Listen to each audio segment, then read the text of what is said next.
Karibu sana. Unajua conversation ni moto sana because you're talking about some of the things that are happening across the country. Unajua ni kunoma kwa sababu watu kibao sana wamekuwa involved in stories easy stories are elections. Now of course country iko at the verge of division. Hiyo ni on a very light note, but then ukiwa on the ground uta realize that kuna mambo yanaendelea na lazima tuidiscuss hapa hivi.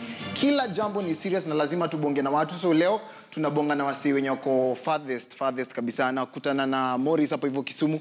Ni aje Morris, sijui kama unanipata. Nataka kukuuliza swali moja. Umesema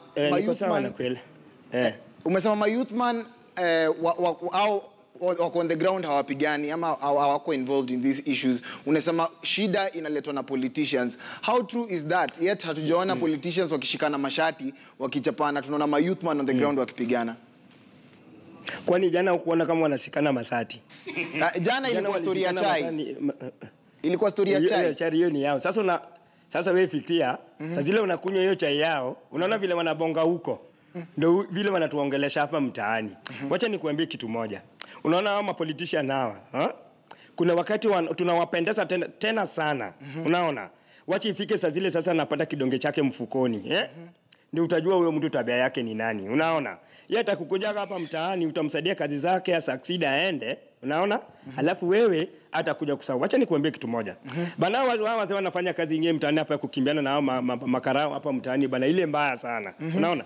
Yule mama wa kuuza mboga pale mtaani pale sokoni Kondele, unaona? Hakuna kitu anafanya nini na survive nayo. Unaona? Vita inapigana pale kuanzia saa 12 asubuhi hadi saa 3 usiku. Saa hii nimepata kama ile gari ya makarao imeanguka pale Dona. Unaona? Hakuna yule youthman anaweza kwenda pale kusaidia wa makarao. Unaona? Wanabeba mizigo yao wenyewe. Juu hakuna ile urafiki kati yake na vikijana. Unaona? Tena mimi naweza kuambia hivi. Unaona makarao watu pia hawana discipline. Wacha nikukatisha kidogo. Tumeona watu kibao sana huko hivyo Kisumu wakikufa. What's the feeling on the ground? Tunataka kujua mazejo watu wa Kisumu na feel aje about hizi deaths zimekuwa zikifanyika across Kisumu, Migori. Tumesikia watu Kondele pia wamekuwa affected. Hebu tuambie una feel aje kuhusu hizi stories zote? Mimi nitakuambia tu ya Kisumu peke yake. Migori wachana nayo. Mimi sasa nakupatia ghetto ile natoka hapo. Hapo Kondele, hapo kuna lejo hapo chini. Mazee watu wanabomoa hadi manyumba huko wanaingia. Sasa hivi mwingine ameniomba 20 bob, unaona? Sasa mimi nikikuja huko kutoka huko ghetto ananiomba mbao. Sasa niambie, sasa zile ananiomba mbao na mchana tumekimbiana na yeye hapa vichuoni hivi, unaona? Sasa hiyo mbao nitapata wapi? Na mimi anikimbiza business sijafanya, yeye pia anasikia njaa, unafikia atakulaje? Sasa yeye anataka mbao aongeze tu, hata yeye ameogopa kupita penye vijana wako. Na mimi siwezi kuvuka naye. Unaona? Wazee wa Kinamburu wanafanya kazi nyingine hapa ya maana bwana, kazi ya kukimbiana na hizi masini ngumu hizi bwana kwa mgongo. Mapolisi ndio hiyo tiaga tunakula nao pamoja. Unaona? Watu wanaifeel kwa ground. Sasa wacha ni sana Ali, tutarudi kwako tu sasa. Umesikia kulatia gasio rais Zinzi? Umesikia kulatia gasio rais? It is not at all. We have to, if you're just joining us here on KTN News, this is Kivumbi 2017. Just to quickly refresh our panel, this is Joas Onsando, who is a political analyst. Close to Aseli is Torres Samuel Odor, but he's popularly known rather as Torres, CEO of Mtani, right? And of course, also joining us in Nakuru is Shiko Kihika, who is the founder of Tribeless Youth, a movement that if you've seen online, I'm sure you have come across it. Shiko, there's that issue that you just heard from Ali talking about it, and it really poses the question, if our own leaders, especially the young leaders, are fighting amongst themselves, surely how will they be able to unite a divided nation? What do you think? Actually, Zinzi, I'm shocked that you're calling them leaders at this moment. Because for me, they don't sound like leaders. They sound more of just political goons. And just to say it, and I'm saying this because what they showed us yesterday, those are not, and they've never been, values of leadership. Because what we are seeing is people who are greedy for power, people who cannot actually focus.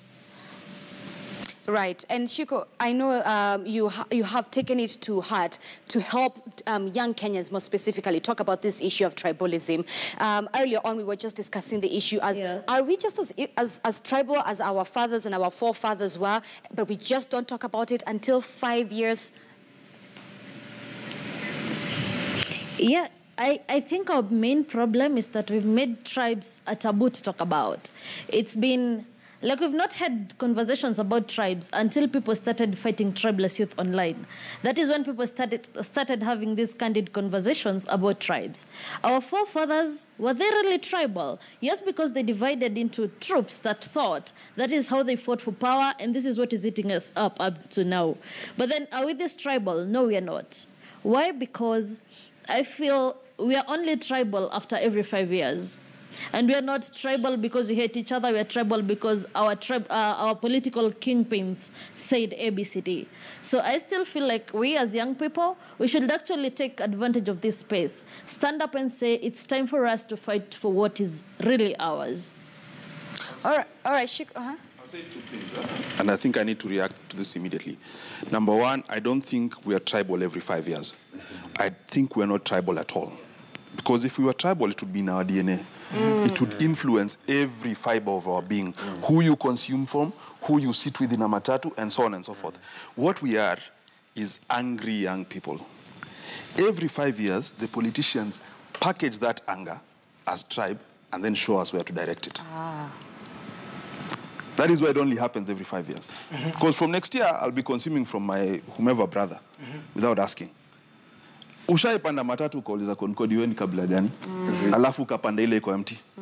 That's number one. Number two, I also think and I speak as a member of the middle class and a young person, I think there's a big onus on us as well, because we are driving the conversation. We are the opinion leaders. There's a lot of people looking up to us because perhaps you work here, ukienda shags, wewe ndio ulikuwa wa kwanza kugraduate, and so on and so forth. Think about it this way. There's a young person from Meru, and I'll confess, I don't remember his name, who came into parliament a few weeks ago campaigning with one sweater and on foot. In fact, he even used to get meals from the last interview I saw from the constituents. Yes. I don't remember his name. But ask me who fought yesterday. I'll tell you Anthony Oloch, Murkomen. Ask me who fought the other time. I'll tell you Babu Owino, Jaguar. It is the stories we make trend as the middle class. It's the stories that excite us, that elicit our passions. We are a country that punishes excellence and rewards mediocrity. And in this case, it's even worse than mediocrity. We reward criminal behavior. That is why and I'm guilty for that as much as anyone, because I can't remember that young man's name, who is younger than me and I look up to, but I just don't know his name because it hasn't trended enough for me to remember his name. Wacha tarudi kwa hiyo point. Na nakwambia each and every week si huenda mtaani, but this time round kuna segment inaitwa You Say. Hiyo kwa each and every week to make sure that tusikie kila mayouth wanasema, si waambie watutumie videos za messages. So sai this week tuliwaambia watume messages za peace. Hebu cheki mayouth man vile walikuwa na hizi points za kusema. Hey, what's up guys? It's Mushimosh here. I urge all the Kenyans to maintain peace, love one another. We all need each other. Yo, what's up my people? It's your boy Dukrid here, and it's during the election period. I just want to ask you to keep calm, maintain the peace. Kenya ni moja. Mwitwa J Ulysses. Alafu najua Kenya wote manze mkeep peace manze. So msipigane huko ama kwenda kuvurugana ovyo manze. Vijana msitumiwe hivyo. For there to be sustainable peace, there must be sustainable justice. And for there to be sustainable justice, there must be sustainable peace. Hello, fellow Kenyans. I'm Fred Ishmael Sirawa, aka Sirawizi. And today I want to talk to the youths about the peace in our country. Let us come together as the youths and promote peace in our country and try to embrace the virtue of peace because we are the upcoming generation of the country. Kama youth men, tunafaa ku-maintain peace. Tusiwe wasi tribal, tupende tu majirani zetu. Yaani hata kama ni wa kutoka which part of Kenya, bora ni Mkenya. Tupendane, tusitukubali kutumiwa na politicians, kuzusha mavurugu, kwenda kupigana na fellow citizens, kubishana na gava, si poa. Tufanye tu asu zetu kama kawaida, to maintain peace, because peace is not an option. Peace is paramount. One nation, one flag, one love. Wow, that was your feedback that we always ask you to send us via WhatsApp, your videos. Right now, Nerima Wako joins us by way of phone. Nerima, before I can get your thoughts on the issue that we're just discussing about our leaders, quickly, give us an update on the situation right now in Kawangware. Actually, I don't even know. I was mentioning earlier how I'm indoors. I could hear a lot of noises earlier, so I'm hoping that they're able to control it, because we could tell that it is massive because of just the amount of fire trucks and ambulances that have been passing by. But I'm hoping that they'll be able to take it under control. There haven't been a lot of gunshots and noises as earlier before. All right, Nerima, very quickly, yesterday something that was trending online was the issue of two of our political leaders fighting over tea. Really, if our own leaders from two different political parties cannot even sit down and talk together, or rather have a simple conversation, surely, do you feel that our political leaders can even unite this country despite whatever tribe or whatever party you support? I have to agree with Shiko. We're at a point in our country where we cannot even be looking at our leaders. We'll have to now look within and look at ourselves, where kusema kweli, where there are our own viongozis. Because when we have these leaders arguing and behaving this way, it's no surprise that the people are going to replicate that. But we cannot look to them for leadership anymore. We have to be concerned about what we want as a country and look to ourselves in terms of forming those conversations. All right, let's head over to Shiko, who is joining us from Nakuru. Shiko, there's the issue that we keep saying that we're preaching peace, but if we are preaching peace, the other side of the coin is, does that mean that we are sort of encouraging silence? Silence on things that matter? Silence on things that we should be talking about? No, our main problem is we preach peace every day, but we never go back to justice. We don't go back to the roots to see what really brings the issues that we suffer from every day.